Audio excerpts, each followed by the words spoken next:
asset protection as in like for inheritance, because it's something that I've touched with a few people on previous guests, but everyone's got their own way. And the problem is whether it's with an accountant or with a solicitor, sometimes there's fraud there as well. So sometimes, yeah, you could put it in a will, give the seed phrase to somebody. And if something happens that you want your loved ones to have your crypto assets, have you a way of kind of doing it that it's protects the owner and at the same time allows them to pass it on? Right.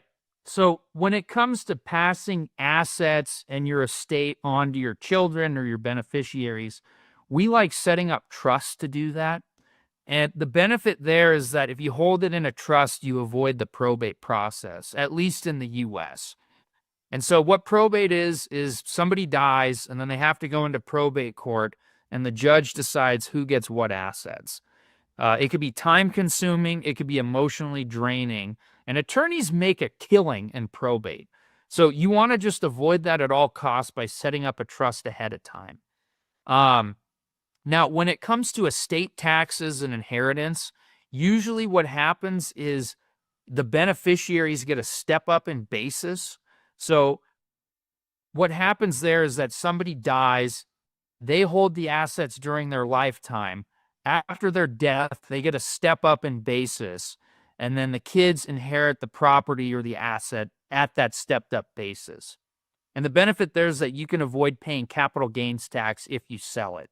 So, if you have a $100,000 house, let's say you bought a house for 100 grand, it appreciates in value to 500 grand, and then you pass. In that case, your basis was 100,000, but then after your passing, it increases to 500,000.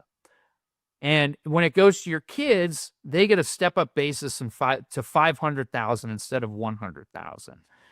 So that's just an example of proper estate planning and using trusts. But the main thing with trusts is that you avoid probate, and it's a way to utilize the step up basis. Well, you can do it without a trust, but anyway, hold it in your state during your lifetime. You get a step up in basis when people inherit it. So that's just kind of a whole separate area on top of asset protection.